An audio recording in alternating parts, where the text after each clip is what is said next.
Good morning everyone. শুভ রবীন্দ্র জয়ন্তী সবাইকে।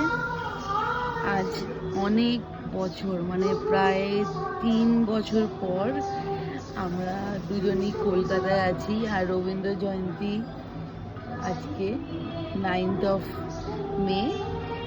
ভীষণ ভাল লাগছে আজকের দিনটা যে আমরা কলকাতায় আছি। আর এই যে ঘুম থেকে উঠেই সকালবেলা সেই ভোর 6টা 6:30 থেকে এরমভাবে মাইকে রবীন্দ্রসঙ্গীত বাজতে থাকছে। এত ভালো লাগছে কি বলবো।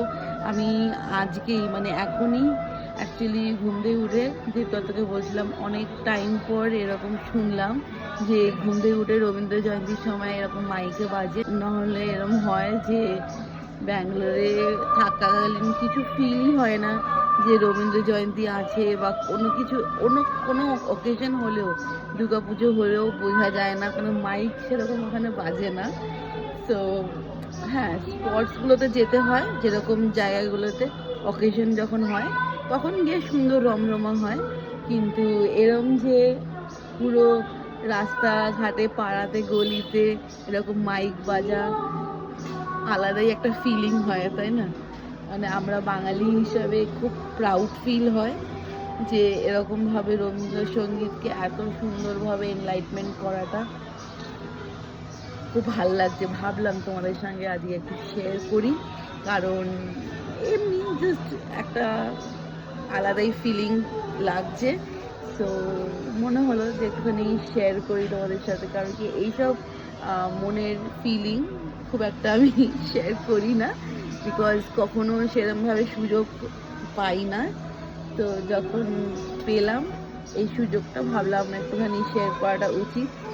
আর ভালো লাগছে। সবাইকে শুভ রবীন্দ্র জয়ন্তী ওয়ান্স অ্যাগেন। অ্যান্ড ইয়েস, আমার রবীন্দ্র জয়ন্তী ডান্স পারফরমেন্স তো আসছে। আমি খুব শিগগিরই আজকে সন্ধ্যের মধ্যেই পোস্ট করব, তোমরা দেখতেও পাবে। কারণ কি প্রত্যেক বছর এটা আমি করি, ব্যাঙ্গালোরে থাকলেও করি। আর এবার তো কলকাতায় আছি, ভীষণই ভালো লাগছে।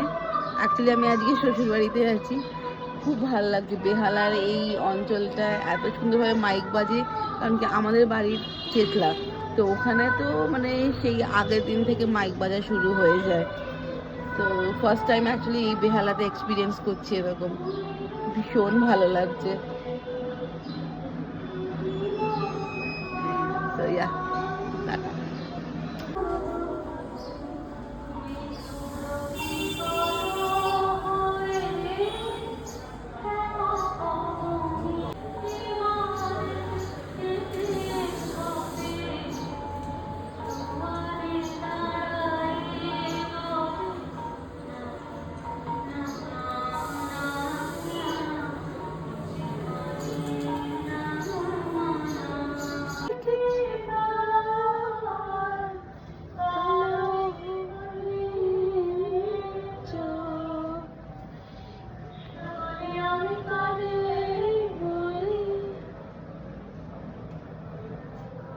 কৃষ্ণ কলি আমি তারে বলি।